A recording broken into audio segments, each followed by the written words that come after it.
పెళ్లి చేసి చూడండి, ఇల్లు కట్టి చూడండి అని చెప్పి ఏదైతే ఇలా మాట్లాడుకుంటూ ఉంటారో అలాంటి పెళ్ళిళ్ళకి కోట్ల రూపాయల నుంచి వెళ్ళి లక్షల రూపాయల వరకు ఖర్చు పెట్టి అనేక రకాల అప్పుల పాలవుతున్నటువంటి ఈ సందర్భంలో ఇప్పటికే అనేక జిల్లాలలో కుల పెద్దలు కావచ్చు, సంఘ సంస్కర్తలు కావచ్చు, పెళ్లిళ్ళ పేట కోట్ల రూపాయలు ఖర్చు పెట్టద్దు, లక్షల రూపాయలు ఖర్చు పెట్టద్దు, నిరాడంబరంగా జరుపుకోవాలని చెప్పి ఆంక్షలు ఇవాళ అమలవుతున్నటువంటి ఈ సందర్భంలో ఇవాళ మర్రి జనార్దన్ రెడ్డి గారు ఈ విధంగా వేలాది మంది సమక్షంలో పేదల పిల్లలకి పెళ్లి చేయనటువంటిది ఒక మంచి సంకల్పంగా మేము భావిస్తా ఉన్నా.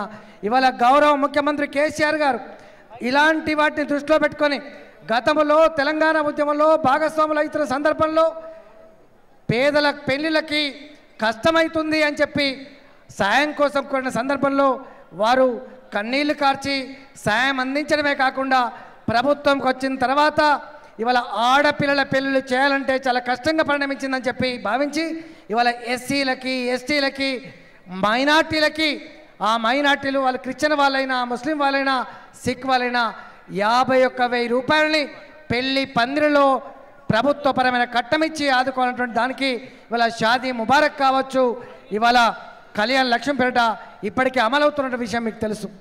ఇంకా ఈ కళ్యాణ లక్ష్మిని ఇతర పేద వర్గాలకు కూడా వర్తింపచేయాలి, పేదలకి ప్రభుత్వం అండగా ఉండాలన్నటువంటి కోణాన్ని కూడా ఇప్పటికే కేసీఆర్ గారి మధ్యలో అది ఉంది.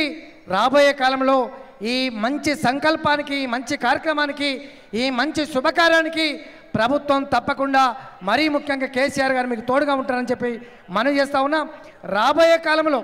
రాబోయే కాలంలో ప్రభుత్వం మాత్రమే పేదల సంక్షేమం కోసం పట్టించుకున్నప్పటికీ కూడా, ఇలాంటి కార్యక్రమాలు చేస్తున్నప్పటికీ కూడా ఇది సరిపోదు. సంఘంలో ఉన్న సంస్కర్తలు కావచ్చు, సంఘంలో ఉన్న పెద్దవాళ్ళు కావచ్చు, ఖచ్చితంగా ఇలాంటి వాటిని ప్రోత్సహించాలని చెప్పి నేను మనసారా కోరుకుంటా ఉన్నా. ఇవాళ పెద్ద ఎత్తున పెళ్ళిళ్ళు జరిపితేనే, ఖర్చు పెడితేనే, ఆడంబరాలు ఉంటేనే పెళ్ళి అయినట్టుగా కాదు.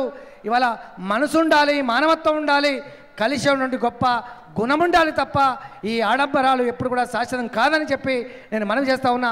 నాలాంటి వారిని కూడా పెళ్లి చేసుకునే క్రమంలో ఆడంబరాలకు ఆస్కారం లేకుండా హైదరాబాద్లో బాజాప్తా మేము రిజిస్ట్రేషన్ ఆఫీసులో పెళ్లి చేసుకొని మేము కూడా ఇలాంటి వాటి ప్రోత్సహిస్తూ ఉన్నాం.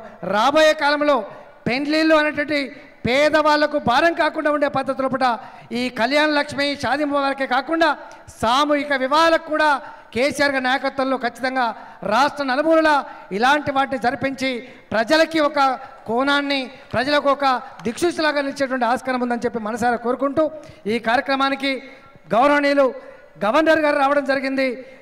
మేము ఉద్యమాలు చేస్తున్న క్రమంలో గవర్నర్ గారికి ఒక అభిప్రాయం ఉండే, కానీ ఇవాళ మాలాంటి వాళ్ళని చూసి, మా కార్యక్రమాలు చూసి గవర్నర్ గారు కూడా అప్పుడప్పుడు మాకు మంచిగా ఆశీర్వదిస్తూ ఉన్నారు, మంచిగా ముందుకు పోవడం చెప్పి ప్రోత్సహిస్తూ ఉన్నారు. తెలంగాణ రాష్ట్ర సమితి ఆనాడు ఉద్యమాలు చేసింది, త్యాగం చేసింది బంగారు తెలంగాణ నిర్మాణం కోసం తప్ప, కన్స్ట్రక్షన్ కోసం తప్ప డిస్ట్రక్షన్ కోసం కాదని ఇప్పటికే దేశానికి తెలిసింది. ఖచ్చితంగా రాబోయే కాలంలో ఆకలి కేకలు లేని, ఆత్మహత్యలు లేని ఒక సుసంపన్నమైన మనిషి గౌరవించే, మనిషి ప్రేమించే, మనుషులందరూ కూడా సమానంగా బతికేటువంటి ఒక గొప్ప వ్యవస్థ కోసం తెలంగాణ రాష్ట్ర సమితి, తెలంగాణ ప్రభుత్వం కేసీఆర్ గారి నాయకత్వంలో ముందుకు పోతుంది. దేశంలోనే కొత్తగా ఏర్పడే రాష్ట్రమైనప్పటికీ కూడా తెలంగాణ అన్ని రాష్ట్రాలకు ఆదర్శవంతంగా ఉండే పద్ధతిలో ఇక్కడ పరిపాలన ఉంటుంది, ఇక్కడ ఆచరణ ఉంటుంది అని చెప్పి మనవి చేస్తూ ఇంత గొప్ప కార్యక్రమం నిర్వహించినటువంటి మీ ఎంజీఆర్ ట్రస్ట్ సభ్యులందరికీ కూడా పేరు పేరున ధన్యవాదాలు తెలుస్తూ మరొకసారి ఇవాళ పెళ్లిళ్ళు చేసుకున్నటువంటి జంటలకి, వారి కుటుంబ సభ్యులకి తెలంగాణ ప్రభుత్వం తరపున శుభాకాంక్షలు తెలియజేస్తూ సెలవు తీసుకుంటున్నా. జై తెలంగాణ. శతమానం భవతి శతాయ పురుష సతేంద్రియ ఆయుష్యేవేంద్రియ ప్రతిష్టతి. అంటే మీరు ఎన్నో వర్షములు, ఒక 100 వర్షములు కూడా జీవితం బాగా ఉండాలి, సంతోషంగా ఉండాలి,